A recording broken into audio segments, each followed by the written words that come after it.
I'm Jamie Adams, and I've been having fun in the sun. I'm Ian McAllister, and I like to ride my bicycle. And my name's Ross, and I don't know where I am. This is Brainwaves, bringing you the best in board game and tabletop gaming news. These are the headlines for the week of the 29th of April 2019. Kickstarter clamps down in a colossal fashion. Think hard about the Mensa Select Awards. And none of us won any Golden Geeks. Welcome to the podcast, everybody. Before we start with the headlines, we'd just like to give a big welcome to Ross from More Games Please, who will be joining us as our first roving reporter. It's an absolute pleasure to be on the show. So for those who don't know what More Games Please is, yes, it is a description of how we all collect within the hobby, but it's also a website where I interview board game artists to get a closer look at their art. I also have an Instagram account where I cover what I'm playing and also more of a kind of look at the games that I have my eye on and I've tried, not necessarily own. Yeah, and there's some beautiful photos on there. We will link to Ross's social media accounts in the show notes. Ross is the first of many guests who are going to be joining us in the Brainwave studio and helping us out while Sam is away meddling with the space-time continuum and doing whatever he can. Back to the podcast.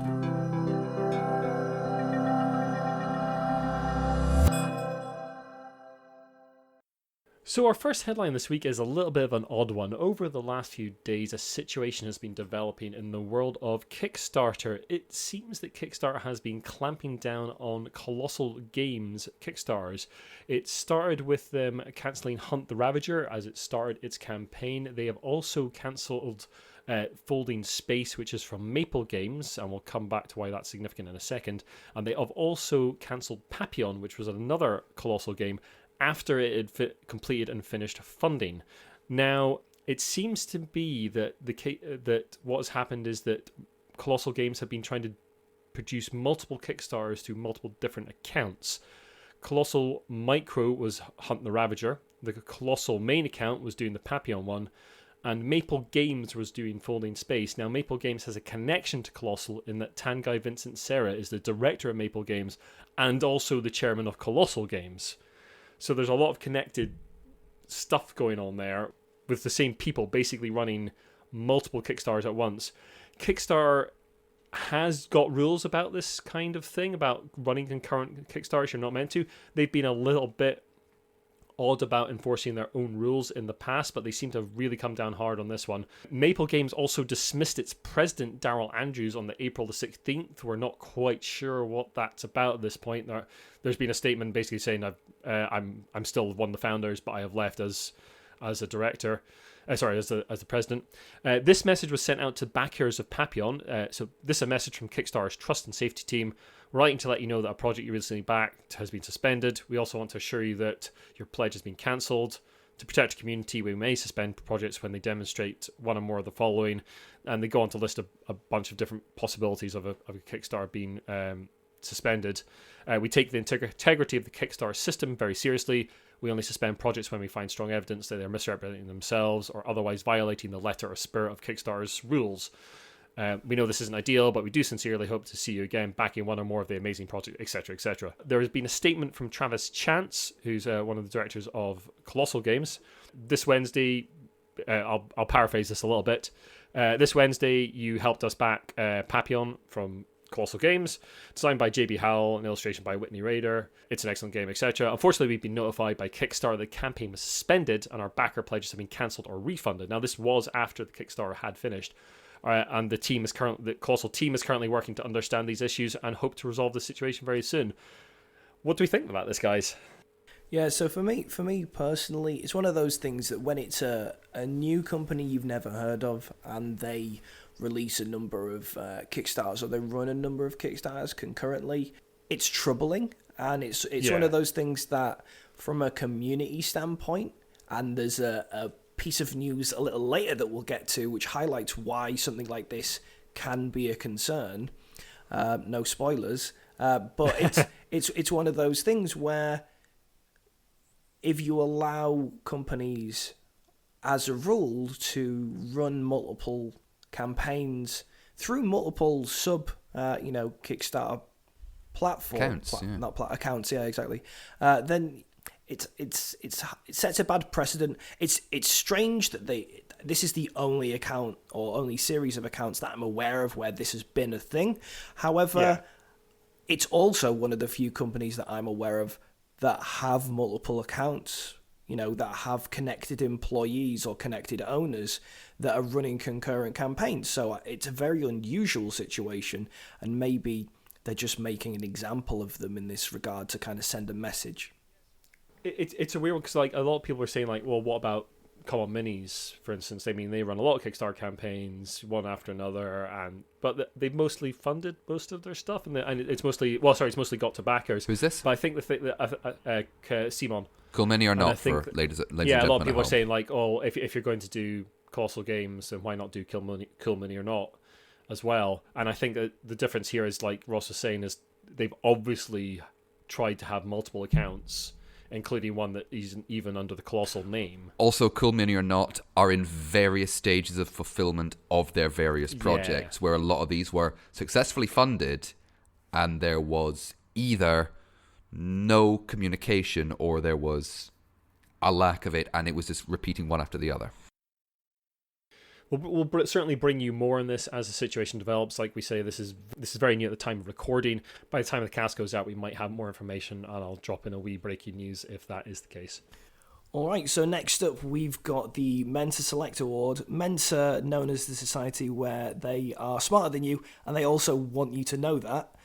So every year they have a list of games that they choose after over 40 hours of play. There's a big group of them that get together, and they'll play a series of games over a 40-plus hour board gaming judging marathon, where they give something the coveted, their words not mine, Mensa Select seal of approval. And it's 300 of the country's most avid board gaming fans who happen to be Mensa members that are part of that judging panel. So the games that have been selected on the list are Architects of West Kingdom by Renegade Games Studios. We've got Gizmos from Simon Inc. We've got Gunkimono from Renegade Games Studios, Planet from Blue Origin Games, and Victorian Masterminds, again from Simon.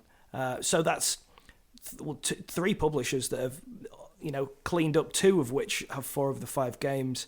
It makes me curious how large the pool of games was that they were working from, if they managed to pick 4 of their 5 winners from only 2 publishers. That could be coincidental, but it does make me raise questions about the selection process.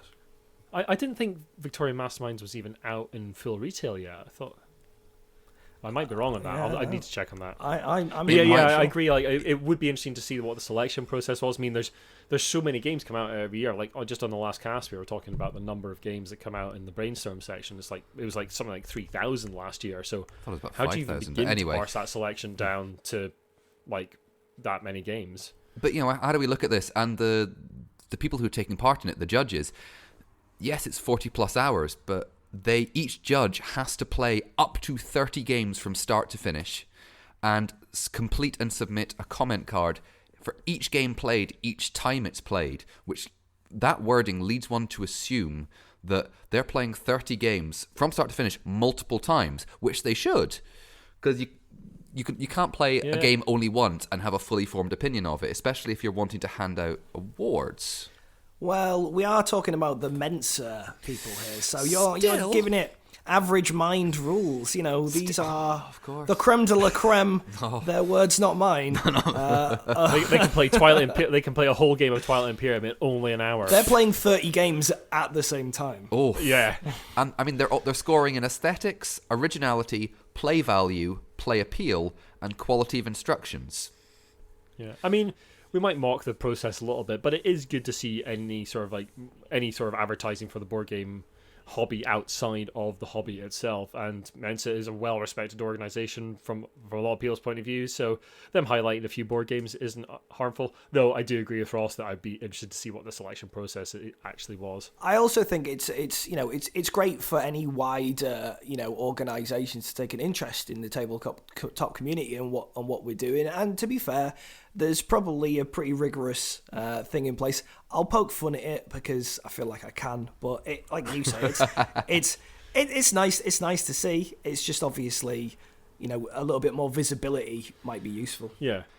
And sticking with awards, awards season is rolling around again and it keeps on going. The 13th annual Golden Geek Awards have been announced recently.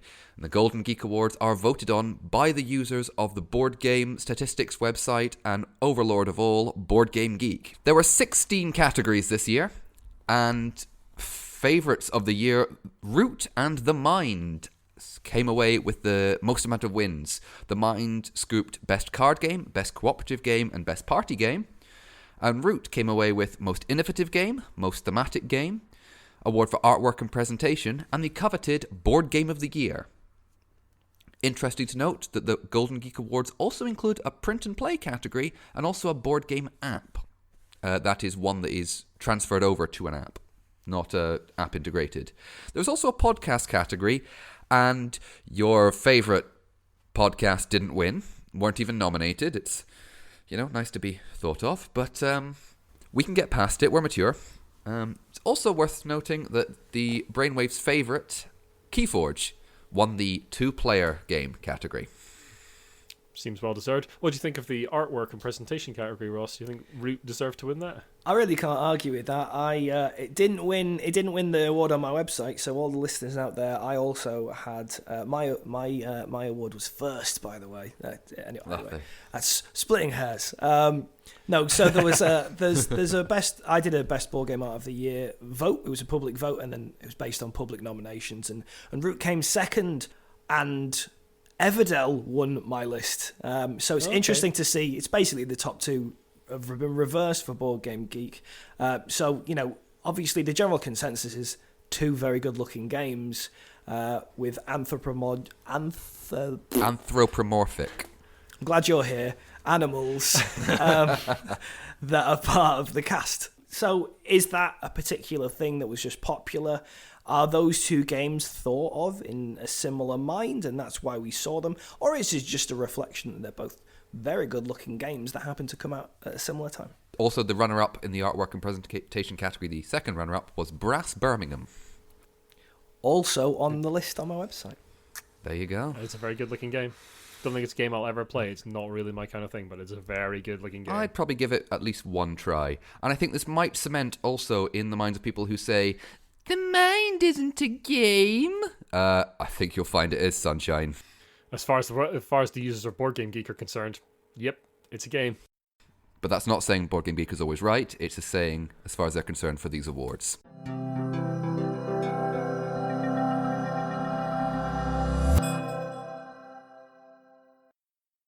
Anyway, on with the news, gentlemen. It's over the last few days, it's come out that Steve Jackson Games are going to be offering refunds after ethical concerns have emerged from them partnering up with Frog God Games. Now, last year, Steve Jackson Games kickstarted the Fantasy Trip, which was one of their old RPGs, had a lot of love amongst the community, and they kickstarted a new version of that. And they are now looking to produce some expansions down the line, and one of the companies they brought on to work with them on that is Frog God Games. Now, there's a member of Frog God Games called Bill Webb. He's one of the founders of the company. He has previously been accused and admitted to sexual harassment at a con. This has obviously incensed some backers that Steve Jackson Games would even consider working with a company that contains an individual like this. There's a statement from Steve Jackson, which I'm going to read verbatim just now. It was in reply to some questions from the community on this. I have read in its entirety the 2017 EN thread that Chris pointed to. EN World is an RPG website. And I do understand that a number of posters there are incensed at Bill Webb. To me, that does not justify that Steve Jackson Games boycotting a whole company. Some very good things are coming out of our work with Frog God. 3 different projects are underway, and I don't expect them to be the last. If that makes you wish you had not supported our Adventures campaign, we'll work with you to refund your pledge, minus the fees already charged by Kickstarter, Stripe, and BackaKit. Now, this may be the first time that an RPG company has offered refunds due to community concerns, with all the controversy with the Zach S. Controversies earlier in the year that we covered a couple of podcasts back with Wizards of the Coast and Dungeons & Dragons. There was no offer from those companies to refund people for the products they had bought. What do we think about this, guys? It's quite a tricky subject to talk about because there's a lot of there's a lot of heat out there about it. There's a lot of people who are very incensed about it. I don't fully know what to think myself. What do you guys think? I think it comes down to, should the actions of one individual tarnish the reputation of the whole company? Yeah, and probably not. But should Steve Jackson have chosen different people to work with? Were they? It sounds like maybe they weren't aware of the problem beforehand. Should they have been? How much due diligence should a company do? Like, should they vet every single person in the company before working with them? That seems impossible. I think it's difficult because you don't, from Steve Jackson's perspective, he obviously, or you'd assume it seems like it's something he wasn't aware of. It was just something, a conversation that he wasn't a part of before any decisions were made, and so they've gone to a certain point through the process, and now this is the kind of information that's been revealed to him, which has obviously put him in a very difficult position. With a character like Bill Webb, obviously, I don't know a lot about what went down at the time. However, you've got to have kind of, as much as you don't want it to tarnish a company's reputation and whether or not you can work with them, if he's still a part of that organization and he's still an important part of that organization, you have to question whether or not it's good from any perspective to be seen to be working with him if that's the reputation he brings with him. And what does that say to the community? Yeah, that's fair. That's a completely fair point. Should Frog God Games have parted company with him before now? And it seems like the answer is almost definitely yes. Why they haven't is something to be found out down the line. That situation's still developing, so we'll probably cover that more once a bit more information's come out about exactly what's happened. I think it's good that Steve Jackson are offering refunds to people who don't want to get that product anymore, feel it's been tarnished. But yeah, it's a tricky situation, and we'll hopefully get more information as that situation develops. Okay, so from a couple of interesting refund / crowdfunding stories, Solar City Kickstarter has collapsed in a case of actual, genuine, where's my wallet gone? Oh, it's that guy running down the street fraud. Solar City was a game that originally funded with nearly $68,000 for a $15,000 goal on Kickstarter. And back in February, it's just becoming public knowledge now, to the wider public at least, that the CEO has resigned and actually fled the country, which is something don't think I've ever heard of before. Oh, wow. I don't think I've ever heard of someone fleeing the country outside of films, basically. Yeah. Yeah, I mean, I would imagine, if you're going to flee, you might just not answer your emails or phone. Leaving the country, that's some real next level stuff going on there. Well, if you pardon me for bringing up recent political events, but let's say Julian Assange. Yeah, I mean, he could have found himself into an Ecuadorian embassy probably quite easily with that kind of money. That's not fair. That's not fair to anyone involved. Yeah, so what's happened around that campaign is that it seems like the rest of the companies sort of picked up the pieces, realised that there are basically a huge number of debts still to pay. Apparently, at one point, 400 of the game were printed, and then they just vanished. Some of them appeared in Finland at once. Sorry, 400 units of the game were printed, then disappeared. Some apparently turning up in Finland at one point, mysteriously. The company basically has no means to refund, continue production. Rights for the games returned to the authors. Yeah, the whole thing's just collapsed horribly. As an aside, do you think whenever you lose any of your board game components, they just show up in Finland? Is that where maybe where that's where missing components go? It is now. It is the repository of all components that go missing. How does some just show up in Finland? I don't really and who found them? No, nobody knows, but they just know. It's like they just got to go to Finland. From what I read, like, they showed up on some store somewhere, and the guy would not tell anyone where he got them. Okay. Yeah. Wow, that is shady. Yeah. Yeah. The team have got all sorts of legal troubles to deal with. They are incredibly apologetic. We'll put a link to their update in the show notes. They're incredibly apologetic. They're totally devastated.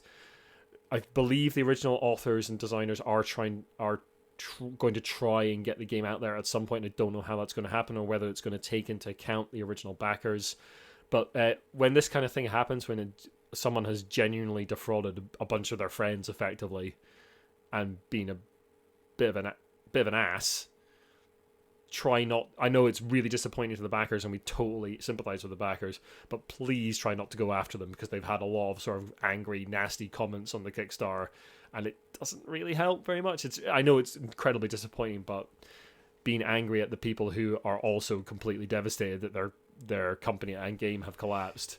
It's not the author's fault that the guy committed fraud. Yeah, I mean, actual genuine. I followed Kickstarter a lot from its early days because I find it a really interesting platform. I followed it through a lot of the early tech stuff, and actual genuine fraud is vanishingly rare. Like really, really rare. I think as well from obviously all the backers will think that they've been defrauded as well. But absolutely. If you take it for what's happened, if the way it's been laid out is true, which obviously we don't know, but if what we're told is true, that the CEO has just cut and run with a whole bunch of money, sure, you may have not been supplied with the product yourself, but the absolute storm the people involved in this project are going to be involved in now, legally and financially. Yeah. Everyone just needs to give them a minute, and there's been questions of why it took so long for them to publicly announce it.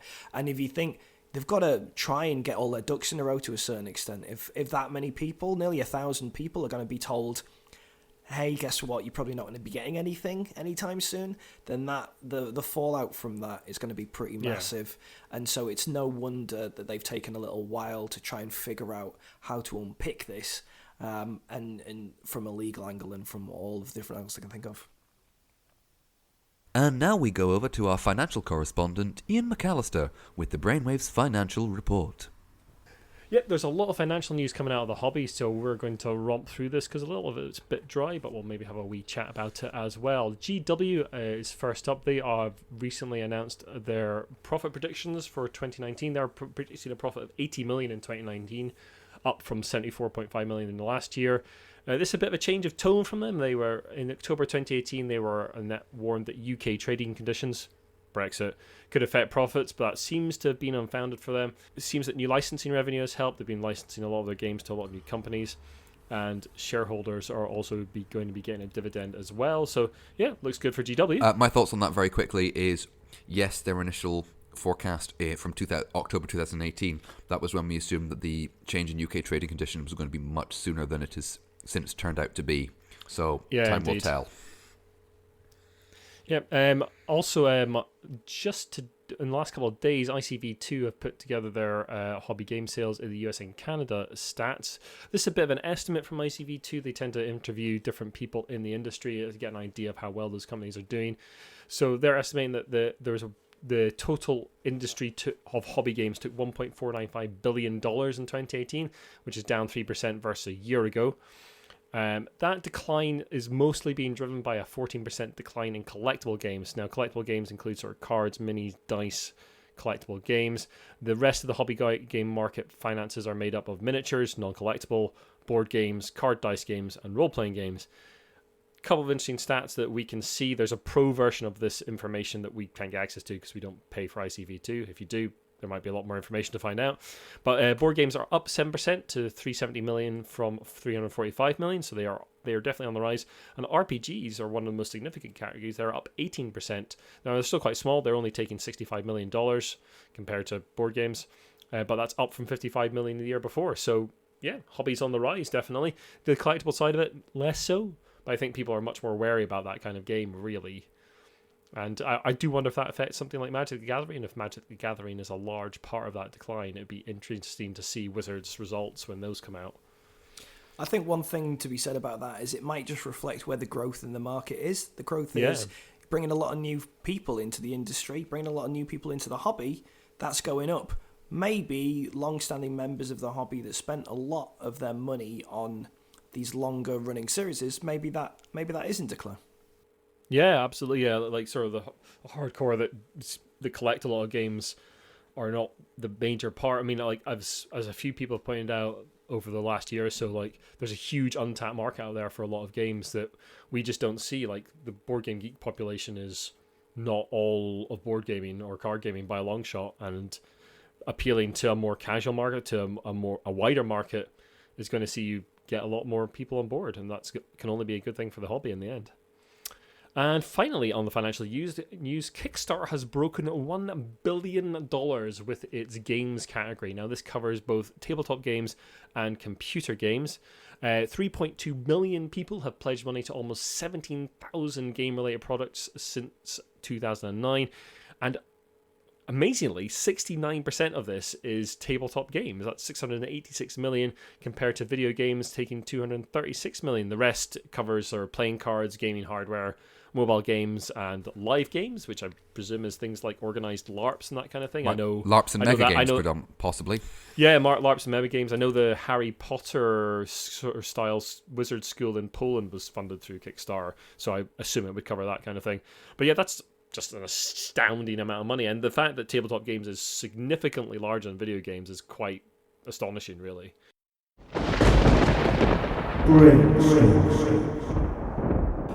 The question of the day is, how much does art matter to a game?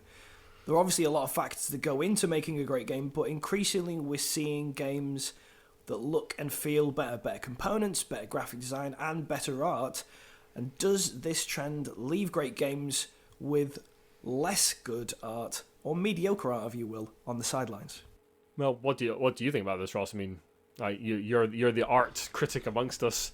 We bow down to your superior knowledge. You've recently run that competition to or public vote to show the best art. Do you think the games can still get away with like having more interesting or mediocre art? Like, there was a lot of, like, one of my favorite games of the last year was Escape the Dark Castle. A lot of people didn't like the art in that because it harked back to that sort of fighting fantasy 80s kind of aesthetic, which is a very particular aesthetic, but a lot of people didn't like that. Is that just an aesthetic thing, or could that art just be better? Or so Escape the Dark Castle is an example of a very intentional art style. So yeah.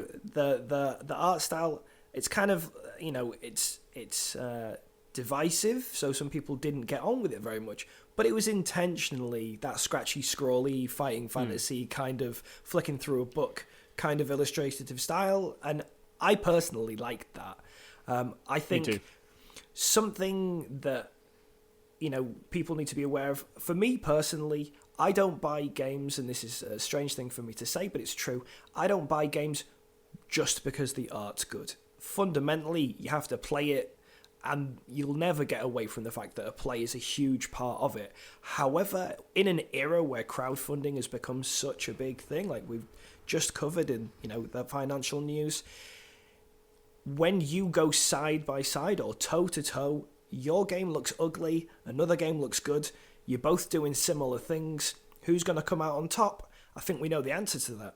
Yeah, I mean, a lot of it's that sort of like the first bite is with the eye kind of thing, that look of like, if you're a small indie publisher with like just a sort of very basic prototype, then, and you're beside Seaborn at a con, then obviously they're going to get all the people coming to their stand because they're a massive company with cool art. I think just... Oh, go on, sorry, Jamie. I was going to say, I just think there's also a possibility of maybe slightly older games with maybe slightly less, let's say, snappy art, maybe being slightly sidelined. I mean, I've kind of said, and little spoiler for anyone who wants to listen to the Idle Thoughts podcast, which is free to all our Patreon backers. Why don't you go and support us on Patreon? You wonderful, wonderful people. But I initially saw the game Las Vegas by Rudiger Dorn, and I looked at the art from the Ravensburger edition and went, that game doesn't interest me. And I think I went because it looks slightly older and I'm not sure if it's the kind of thing I like. And then I sat down and actually played the game and went, this is a fantastic wee game. So I know I'm guilty of it, at least. But then also word of mouth is so important, and one that springs to mind immediately is Ethnos, which is a game that has received a lot of praise from various corners of the board game community, but they've also gone, overall, it is not a visually appealing game.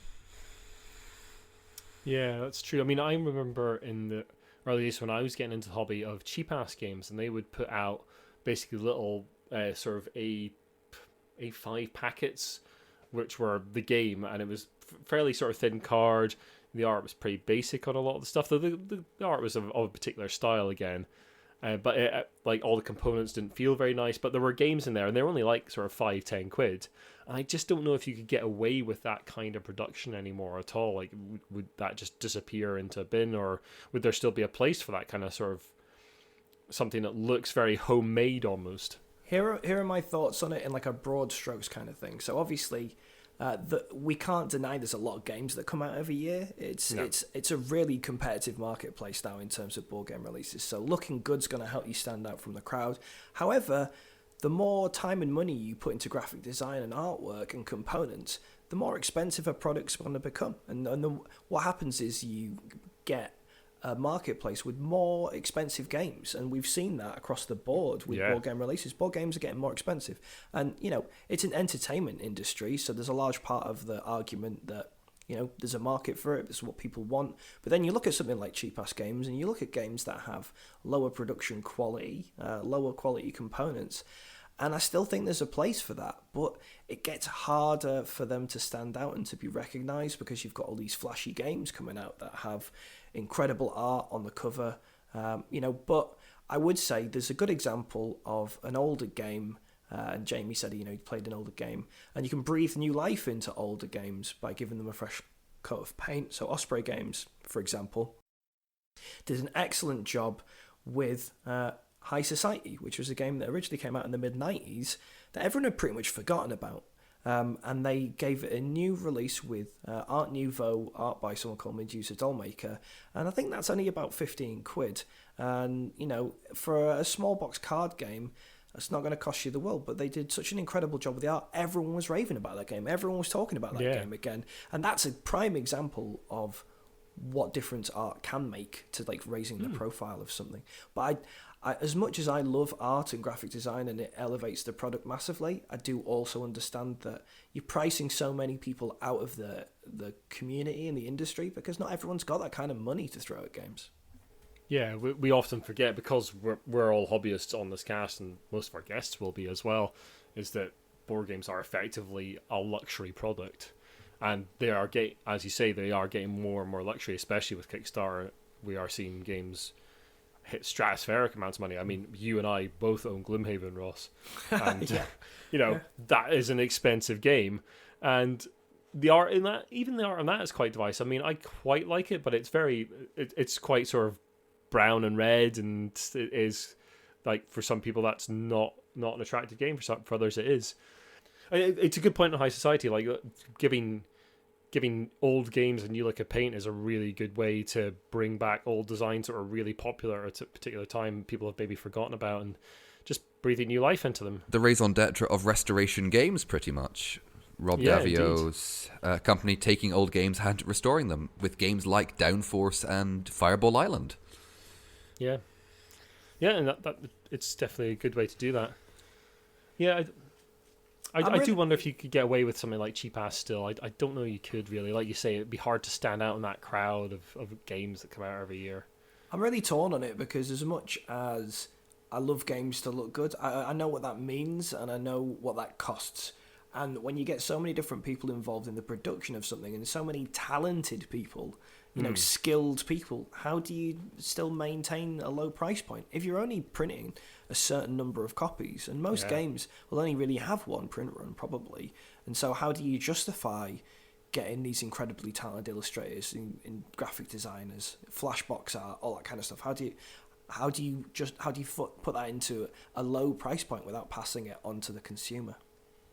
Yeah, I think that's maybe a question for another time. Yeah, it's a big question. It is a big question, yeah. Largely, we agree that we like games to look good, but it's not the be-all and end-all. Fundamentally, we've got to join an experience. I think with board game art, this is what I always come back to with any of it, is good graphic design and good art help marry the theme to the mechanics. So it helps when you go back and you play an old video game, it's a bit jarring for the first couple of minutes, but if the game's still good, You're still going to have a good time. So it's the initial response that you'll have to it might be a bit like, oh, it hurts my eyes. But then, you know, if it's a good game, it's a good game. You can play games you can play with a deck of cards. You can have a great night. So, well, it's that time of the podcast again where we're going to look for Monopoly news. And oh wait, what's that I see glowing above the horizon? Oh yes, it's a brand. No. Oh, yes. Keep going. This is beautiful. We have more Monopoly news. Oh, I know people will be happy about this. And in keeping with the soon to be released Lion King remake by Jon Favreau from Disney, we have Lion King Monopoly announced. I've never had a backing for this. This is wonderful. Thank you, Ross. But oh yes, we have Lion King Monopoly coming out, where you'll be able to play as a shiny golden figure of Simba, Nala, Mufasa, Scar, Timon, or indeed Pumbaa.